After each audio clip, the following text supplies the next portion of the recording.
Good evening everyone. स्वागत करते हैं हम अपने YouTube channel English by Avinash Giri में।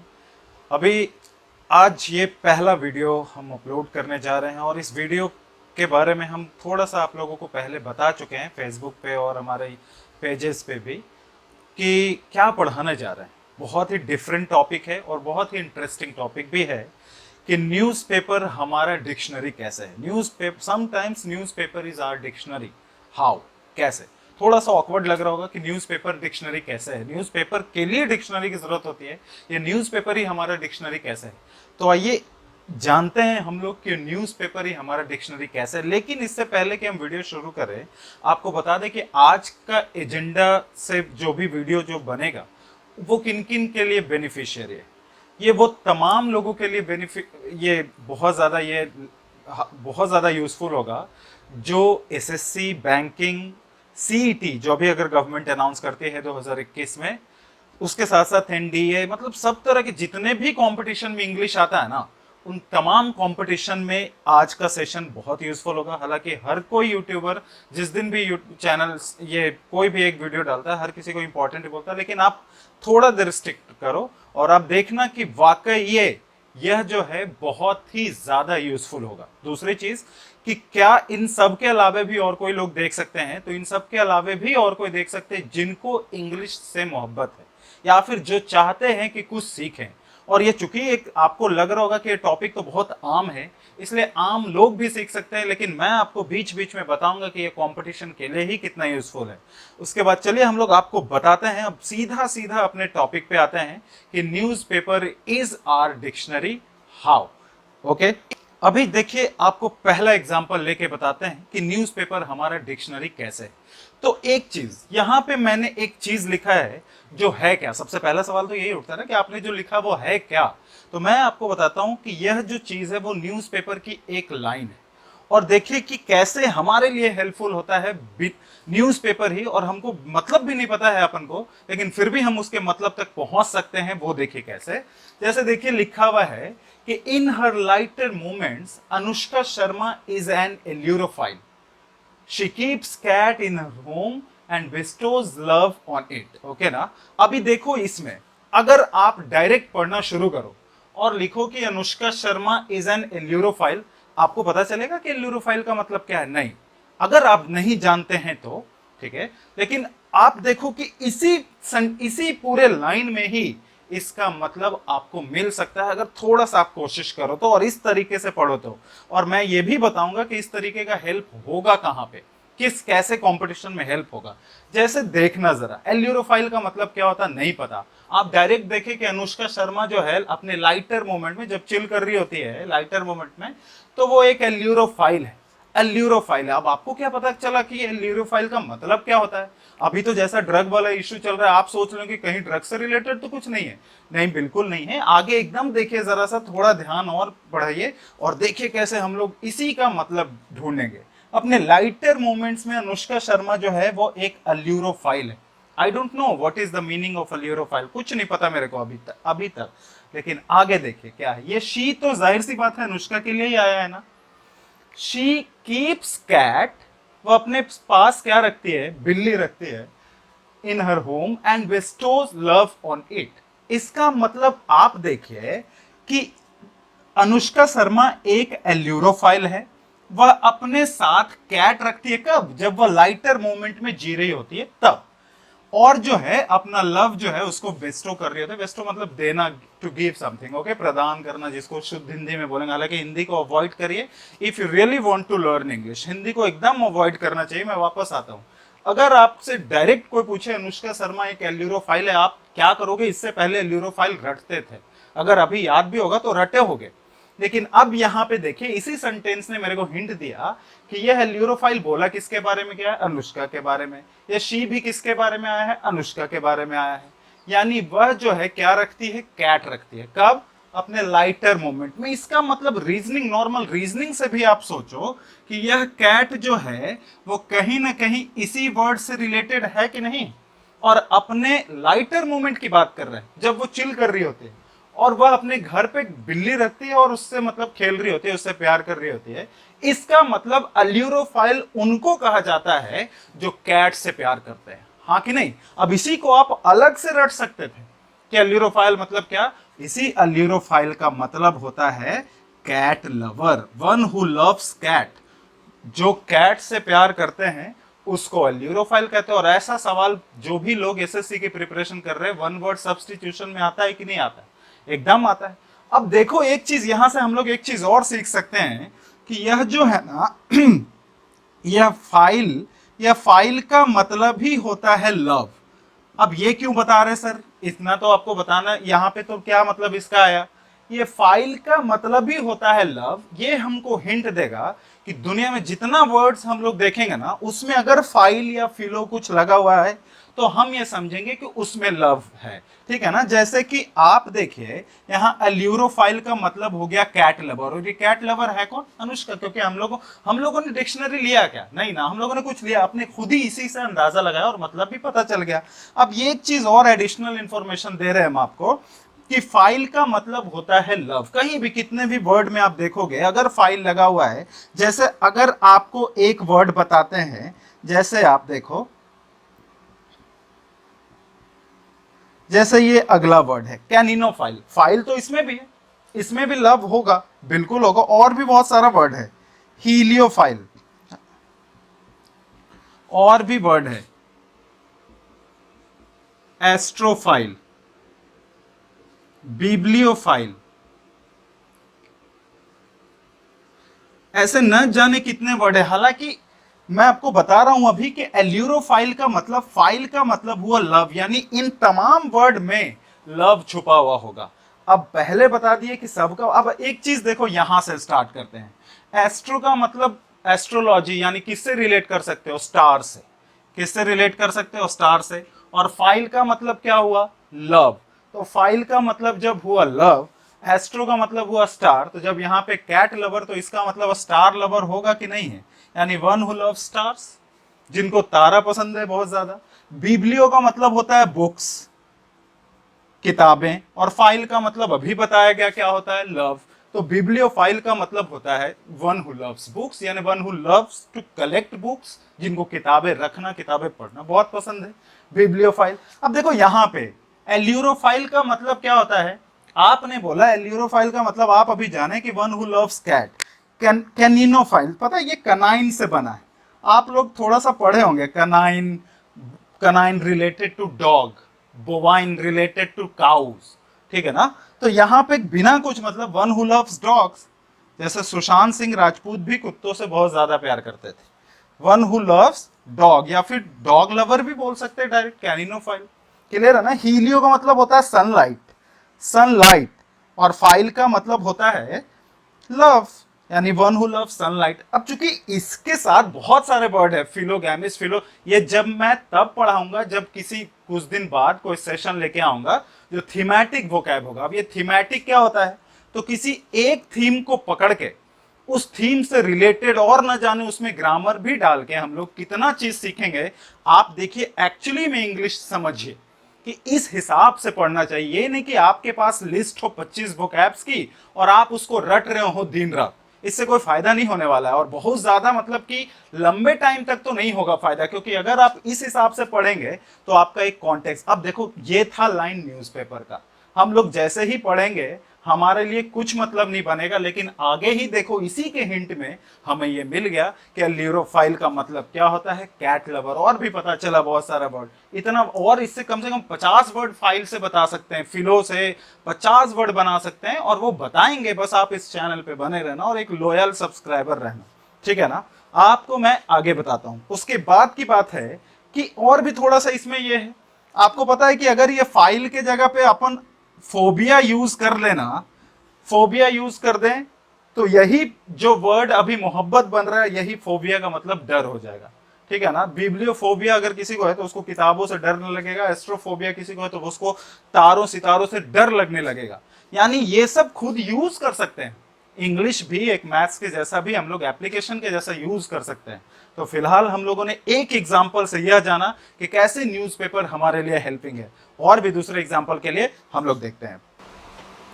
पहले एग्जाम्पल में समझ गए आप लोग, अब दूसरे एग्जाम्पल पे आते हैं। दूसरे एग्जाम्पल में ऐसे हेडिंग दिया हुआ था, और ऐसे हेडिंग दिया हुआ था और नीचे में एक लाइन लिखा हुआ था। अब जब जैसे ही किसी ने भी मतलब मान लो ऐसे आता होगा तो ठीक है, अमनेस्टी इज अनाउंस्ड। अब अगर आपने पता है, आपको पता है कि अमनेस्टी का मतलब क्या होता है, तब तो फिर ठीक है कि क्या होता है अमनेस्टी को अनाउंस किया गया। लेकिन अगर आपको मतलब नहीं पता है तो क्या आप ये वाला लाइन को मतलब पढ़ के आपको नहीं लगेगा कि हमको अमनेस्टी का मतलब देखना चाहिए डिक्शनरी से, जबकि ऐसा नहीं है। आप आगे एक लाइन पढ़ेंगे तो आपको बहुत हिंट मिल जाएगा। देखिए कैसे, the best news was, the best news was. अब देखिए एक ग्रामर का पॉइंट है जो यहीं पे डील करना चाहते हैं।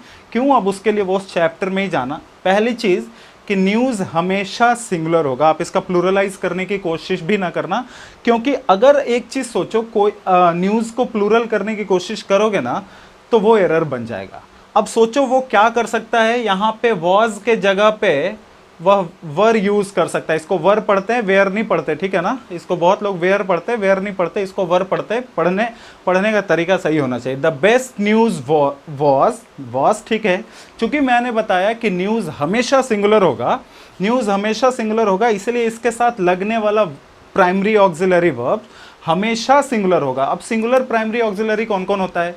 या तो इज होगा, या तो हैज़ होगा, या तो वॉज होगा। प्लूरल कौन कौन होगा?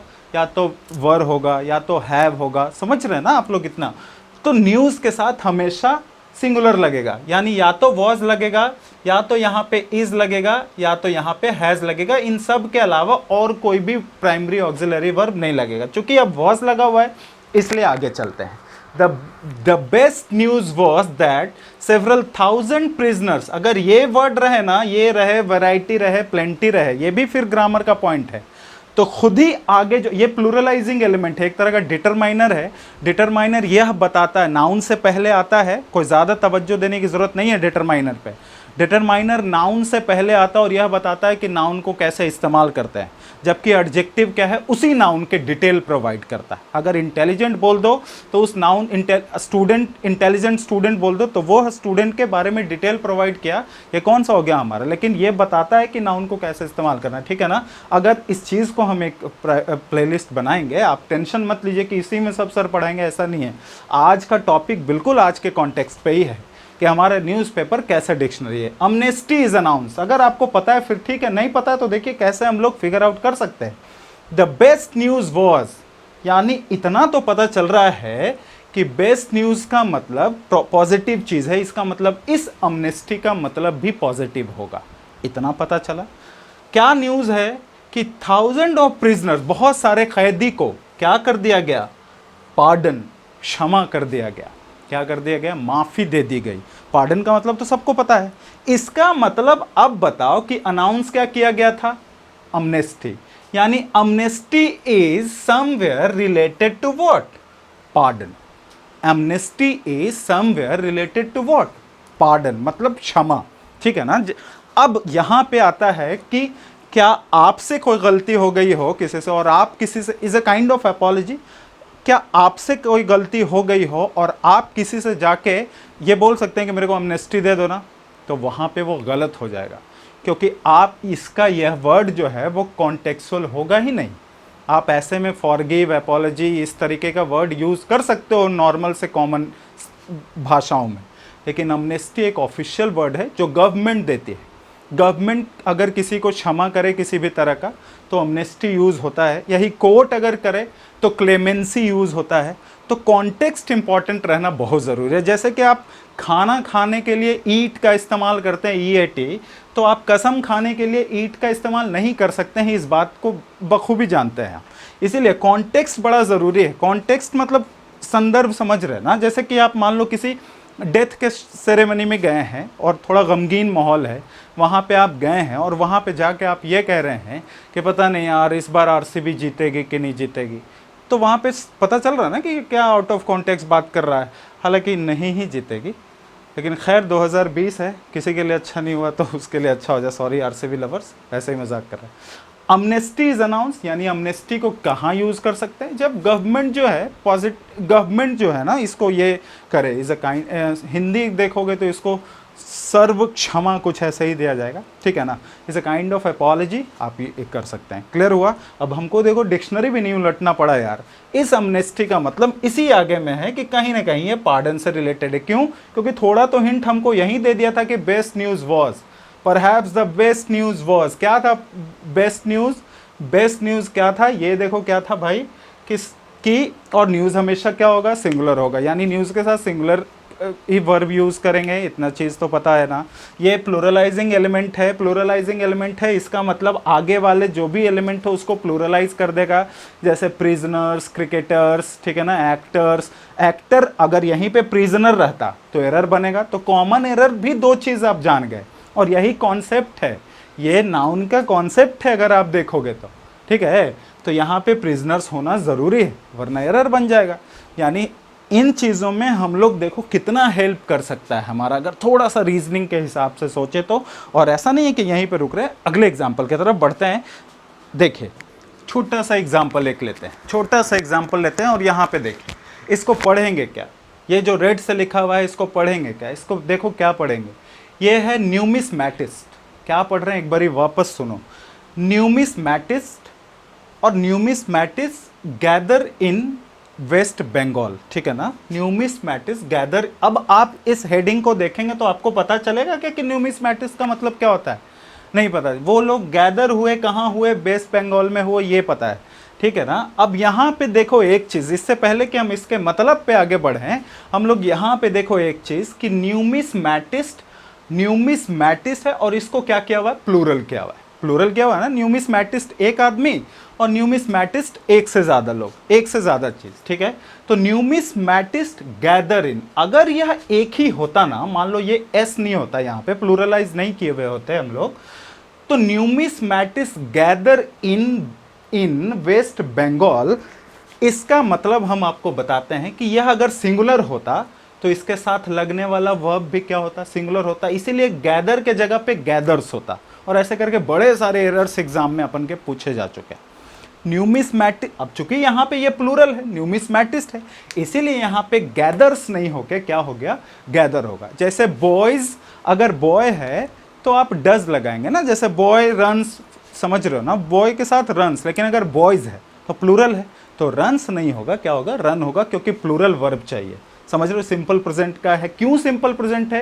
क्योंकि न्यूज़पेपर है और न्यूज़पेपर हमेशा सिंपल प्रेजेंट में ही न्यूज़ देती है, चाहे क्रिकेट कमेंट्री हो चाहे न्यूज़ हो, वो सिंपल प्रेजेंट में ही होता है। क्यों देता है इसका भी एक सॉलिड रीज़न है, और वो जब टाइम एंड टेंस पढ़ेंगे ना आप तो आपको बहुत अच्छे से क्लैरिफाई कर दिया जाएगा, ठीक है ना। आइए यहाँ पे दिया हुआ है कि कॉइन, ऊपर में हेडिंग दिया हुआ, अपन को कुछ नहीं पता चल रहा है कि न्यूमिसमैटिस्ट क्या है, इतना पता चल रहा है कि कोई चीज़ है जो गैदर हुआ कहाँ पे, वेस्ट बंगाल में, ठीक है ना। अब इसका मतलब देखिए आगे क्या दिया हुआ है कि कॉइन कलेक्टर्स, यहाँ पे कह रहा है न्यूमिसमैटिस्ट और यहाँ कह रहा है कॉइन कलेक्टर्स। कॉइन कलेक्टर्स कहाँ गैदर हुआ, yesterday in Kolkata at auditorium, ठीक है ना। अब इसका मतलब यही न्यूमिसमैटिस्ट का मतलब तो होता है कॉइन कलेक्टर्स, यानी one who collects coin, coin collectors को ही अपन क्या बोलेंगे, न्यूमिसमैटिस्ट। तो बताओ इस न्यूमिसमैटिस्ट वर्ड के लिए पर्टिकुलरली हम लोग क्या आगे अपना ये देखे, क्या नहीं देखे ना। यानी अब आपका वो सवाल का जवाब देना चाहेंगे जो सवाल आप पूछ रहे होंगे और दिमाग में चल रहा होगा कि आखिर इसका रेलेवेंस कंपटीशन में कैसे है। तो बैंकिंग में इसी तरह के पैसेज में आता है कि what is the meaning of this word, इस तरीके से according to the context of passage, और वह इसी तरीके से सॉल्व किया जाता है। उस समय अगर आपको वो मतलब नहीं पता चल रहा है तो आगे का 2 लाइन और पीछे का 2 लाइन या फिर थोड़ा सा पढ़ोगे थोड़ा डीप जाके तो आपको एक हिंट जरूर देता है। और लगभग न्यूज़पेपर में हम लोग जब इसी हिसाब से पढ़ेंगे, न्यूज़पेपर में हम लोग गलती क्या करते हैं ना कि आप जो है कॉपी पे लिखते हैं वर्ड और फिर उसकी देखते हैं मतलब डिक्शनरी से, फिर उसको याद करने की कोशिश करते हैं, फिर वो बन जाता है आपका एक नया डिक्शनरी। ऐसा कुछ नहीं है। जिस समय जो वर्ड आपको पता नहीं चले, इस हिसाब के बाद भी बहुत सारे ऐसे वर्ड होंगे जो इसके बाद भी नहीं पता चलेगा, तो आप उसको उस वक्त पे ज़रूर देख लीजिए, लेकिन उसको कॉपी पे नोट ना कीजिए, क्योंकि न्यूज़पेपर है, वो सेम वर्ड वो फिर से लिखवाएगा, और सेम क्यों, क्योंकि फिर से मर्डर होगा, फिर से रेप होगा, फिर से एडिटर वही चीज़ लिखेगा। ये चीज़ क्योंकि उनके पास एक वर्डोलॉजी सेम होगी, और आप जब दोबारा सर्च करेंगे ना इसको, जब दूसरी बार ऐसा चीज़ होगा और वो वर्ड सेम, तो आपके दिमाग में ज़्यादा दिन तक रहेगा और ये बहुत इफेक्टिव भी होगा। आप उसका कॉन्टेक्स्ट भी जानेंगे कि कहाँ कॉन्टेक्स्ट क्या होता है, ये भी बताए ना। और ऐसे अभी बहुत एग्जाम्पल, अभी तो 3 लिए ना, 1-2 एग्जाम्पल और लेके बताते हैं। चलिए आते हैं अगला वाला। चलिए अगले एग्जाम्पल में देखते हैं। देखिए अब तक 3 ही एग्जाम्पल में, लेकिन उसके बीच में आपने कुछ बहुत चीज़ सीखा भी। फाइल से आप बहुत वर्ड बना सकते हैं, फोबिया लगा लेंगे तो डर हो जाएगा, मिसो हो जाएगा तो हेट हो जाएगा। ये सब थीमेटिक वोकैब में तो बताएंगे ही बताएंगे। थीमेटिक क्या होता है वो भी पढ़ाएंगे। अभी यहाँ पे देखिए बहुत चीज़ सीख रहे हैं आप, और कैसे पढ़ना है। देखिए अभी ये भी एक लाइन है, और क्या लिखा है, the evidence of fraud was indisputable, we will not witness such chicanery. इसको पहली चीज़ क्या पढ़ेंगे, इसको चिकैनरी नहीं पढ़ना, इसको पढ़ेंगे शिकैनरी, शिकागो वाला CHI पढ़ेंगे, ठीक है ना, chicanery. Okay, the evidence of fraud was indisputable, we will not witness such chicanery happen again, we will not witness such chicanery happen again। अब जब इसको पढ़ोगे तो ये सब तो बड़ा सिंपल है जो आपको समझ में आ जाएगा, लेकिन इस वर्ड पे जैसे ही आप आएंगे आपको लगेगा कि इसका मतलब क्या होता है। लेकिन अगर आप थोड़ा सा ध्यान दीजिए, देखिए इसी में घुसिए। द एविडेंस ऑफ फ्रॉड, किसका एविडेंस, एविडेंस मतलब पता है आपको, सबूत, बिल्कुल। एविडेंस ऑफ किसका, फ्रॉड का, फ्रॉड का भी मतलब पता है आपको, ठीक है।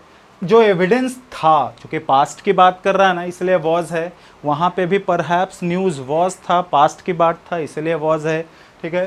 The evidence of fraud was क्या था, इनडिस्प्यूटेबल। क्या था, इनडिस्प्यूटेबल। थोड़ा समझना मेरे भाई, ठीक है, कि ये अगर डिस्प्यूटेबल होता तो डिस्प्यूट का मतलब क्या होता है, विवाद, कंट्रोवर्शियल।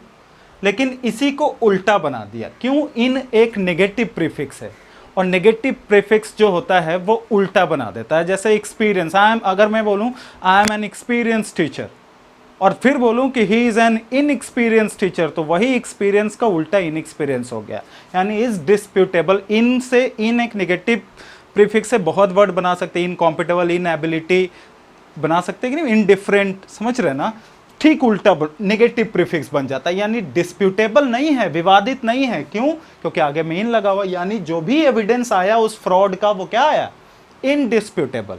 यानी अब जो है हम थोड़ा आगे बढ़ते हैं।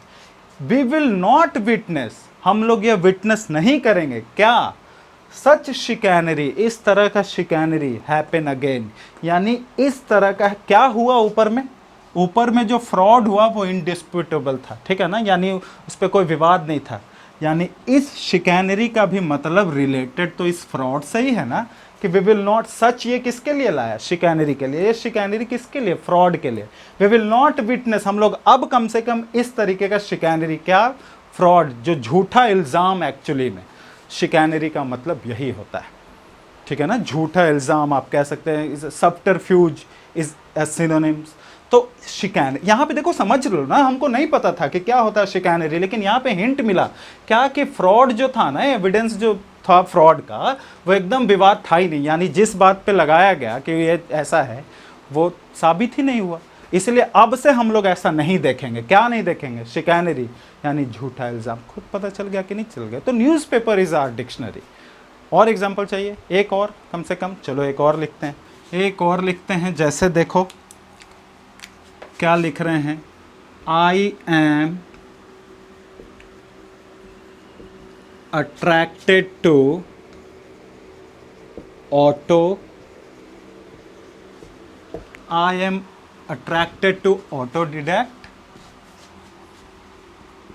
वी मस्ट एजुकेट आवरसेल्फ, ठीक है, ओके। अब बताइए आप लोग, ये भी एक न्यूज़पेपर का ही लाइन है, I am attracted to autodidact. अब एक बात बताओ, आई एम अट्रैक्टेड टू ये, I am attracted to cricket, I am attracted to IPL, I am attracted to PUBG, ऐसे कर करके आप लोग बोलते हो। He is attracted to TikTok, sorry ban हो चुका है, और भी ऐसे जो भी है। तो आई एम अट्रैक्टेड टू ये, आई एम अट्रैक्टेड। अब ऑटोडिडैक्ट का मतलब आपको कुछ पता चल रहा है क्या, नहीं, लेकिन एक लाइन ठीक और पढ़ेंगे ना तो बहुत पता चल जाएगा। क्यों, क्योंकि ऑटो का मतलब होता है सेल्फ, और यहां भी दिया हुआ है क्या, सेल्फ। यानी अब डिडैक्ट का मतलब अपन को फाइंड करना है कि डिडैक्टिक का मतलब क्या होता है। तो डिडैक्ट का मतलब एक नया वर्ड अपने मन से यहां पे हमको दिख रहा है क्या, एजुकेट। क्या दिख रहा है हमको, एजुकेट। किसके, अच्छा ये ऑटो का मतलब जैसे ऑटो स्टार्ट है, सेल्फ स्टार्ट है, ऑटोमेटिक है, खुद ही समझ रहे हैं कि नहीं। तो यहाँ पे ये एजुकेट जो है वो किससे आया होगा, ऑब्वियसली डिडैक्ट का मतलब आया होगा। तो डिडैक्टिक का मतलब होता है कि वैसा चीज़ डिज़ाइन किया जाए जिसके वजह से, जिसके चलते आप कुछ सीख सके। जैसे 3 इडियट्स मूवी, 3 इडियट्स मूवी सिर्फ इसलिए बनाई गई थी क्या कि 3 दोस्तों की कहानी को दिखाना था। 3 इडियट्स मूवी क्या इसलिए बनाई गई थी क्या कि ये उस साल की राजकुमार हिरानी की सबसे बड़ी हिट फिल्म साबित हो जाए, 300 करोड़ कमा ले, नहीं। एक्चुअली इसका एक काम था ये सोशल मैसेज ही देना। इसलिए आप ये कह सकते हैं कि 3 idiots was a didactic movie. क्यों डिडैक्टिक, क्योंकि डिडैक्ट का मतलब होता है educate, designed to educate something someone, okay ना, किस चीज़ सिखाने के लिए। तो 3 इडियट्स ने क्या सिखाया था, बहुत चीज़ सिखाया था। सुसाइड नहीं करना चाहिए। 3 इडियट्स ने और क्या सिखाया था कि आप जिसमें मन लगे वो काम करो और जी जान से करो, तो सफलता जो है वो झक मार के आएगी। समझ रहे हैं ना। तो यही था इसका मतलब, ऑटो डिडैक्ट का मतलब हम लोग को अपने आप को एजुकेट करना चाहिए। अगर सिर्फ डिडैक्टिक रहता, सिर्फ डिडैक्ट रहता, तो इसका मतलब होता वी मस्ट, डिडैक्ट का मतलब रहता कि something designed to teach you, okay ना, something designed to teach you. Clear हुआ। So these were the 5 examples जो ये प्रूफ किया, 5 और 6 ऐसे बड़े सारे एग्जाम्पल से वीडियो काफ़ी लंबा हो जाएगा। आप इस तरीके से एक बार पढ़ के करने की कोशिश कीजिए। क्या करना है, आप ढूंढने की कोशिश कीजिए क्या मतलब सेंटेंस पॉजिटिव दे रहा है, क्या सेंटेंस में नेगेटिव आ रहा है। अगर नेगेटिव दे रहा है तो उस पर्टिकुलर वर्ड का मतलब भी नेगेटिव होगा, यानी वह वर्ड सुटेबल नहीं होगा, कॉमनली एक्सेप्टेबल नहीं होगा लोगों के लिए। समझ रहे हैं ना। तो आप डिक्शनरी को, न्यूज़पेपर को डिक्शनरी के जैसा भी इस्तेमाल कर सकते हैं। और आपको भी पता है कि किसी भी कंपटीशन के लिए नॉवेल्स, न्यूज़पेपर कितना इंपॉर्टेंट है। नहीं पढ़ते हैं तो भी कोई बात नहीं, जिस चीज़ में इंटरेस्ट है, क्रिकेट वाला ही कॉलम पढ़िए ना, स्पोर्ट्स वाला ही पढ़िए ना, फिर फैशन वाला ही पढ़िए ना, कौन रोक रहा है आपको। लेकिन पढ़िए तो इस हिसाब से पढ़िएगा, तो एक्चुअली आप उसके कॉन्टेक्चुअल मीनिंग में भी जाएंगे। कॉन्टेक्चुअल मीनिंग क्या होता है कि हम आपको बताएं कि कॉन्टेक्चुअल मीनिंग, जैसे कि आपको हम एक वर्ड बताते हैं, नॉर्मल सा एक वर्ड, कि साइकोफैंट एक वर्ड है। साइकोफैंट एक वर्ड है। इस साइकोफैंट का मतलब होता है चापलूस, फ्लैटरी जो करते हैं, चापलूसी सबको समझते हैं, ठीक है। मैं साइकोफैंट बोल रहा हूँ, आप जी न्यूज़ नहीं समझना, ओके। साइकोफैंट मैं बोल रहा हूँ, ठीक है ना। तो चापलूस क्लियर है। आगे अब देखो ज़रा कि इसी के सिनोनिम्स अगर आप देखोगे ना तो रहेगा सर्वाइल। तो क्या हम लोग जहाँ पे साइकोफैंट यूज़ कर सकते हैं वहाँ क्या सर्वाइल यूज़ कर सकते हैं क्या, नहीं। ये सर्वाइल दरअसल सर्वेंट से बना है, और सर्वेंट का मतलब होता है नौकर, जो नौकर के जैसा जी हुजूरी करता है उसको सर्वाइल कहते हैं। जैसे राउडी राठौर में बाप जी के जो आदमी थे ना, वो साइकोफैंट नहीं थे, वो क्या थे, सर्वाइल थे। क्योंकि वो अगर बोल दिया कि सुबह है तो सुबह है, वो बोल दिया कि शाम है तो शाम है। यानी आज के पर्टिकुलर सेशन से आपने क्या सीखा कि जैसे न्यूज़पेपर हमारा डिक्शनरी कैसे बन सकता है। हम लोग कॉन्टेक्चुअल वोकैब भी सीख सकते हैं और भी थीमेटिक चीज़ सीख सकते हैं। यह आपको सेंटेंस को एरर्स पे भी बहुत ध्यान देगा। आप अगर कॉन्टेक्स्ट अच्छा करेंगे तो पूरा क्लोज टेस्ट और फिलर, डबल फिलर, अब तो बैंक में ट्रिपल फिलर भी आता है, वो भी बताऊंगा मैं आपको, तो वो भी आपको बहुत हिंट करेगा। देखिएगा आप कभी अप्लाई करने का, हर चीज़ एक एप्लीकेशन है मेरे भाई, हर चीज़ एप्लीकेशन है, बस उसका इस्तेमाल करना जानिए। अब अगर ये वीडियो आज वाला जिन्होंने रिसेंटली 12th किया है और वो भी देख रहे हैं, उनको थोड़ा सा भी समझ में आ रहा है, तो यकीन मानिए कि अभी तो बेसिक चीज़ें बहुत पढ़नी बाकी है। तो मैं एक रैंडम टॉपिक लेके आया था जो आपको पसंद आया होगा ऑब्वियसली, और वो कितना पसंद आएगा कमेंट बॉक्स में ज़रूर बताइएगा। और भी यह दोस्तों के बीच में शेयर ज़रूर कर दीजिएगा, क्योंकि यूट्यूब भिखमंगा बना देता है। लाइक भी करवा दीजिएगा और कर दीजिएगा, और अच्छा लगेगा आपको। ऐसे ही डिफरेंट टॉपिक्स लेके आएंगे, और वो तमाम टॉपिक आपके एग्जामिनेशन के पर्पस से, एग्ज़ाम के पॉइंट ऑफ व्यू से बहुत रेलेवेंट होगा, दैट्स फॉर श्योर। ठीक है, आप इस चैनल पे बने रहिए और भी सब्सक्राइब करते रहिए। And thank you so much for being so lovely and so patient. Thank you.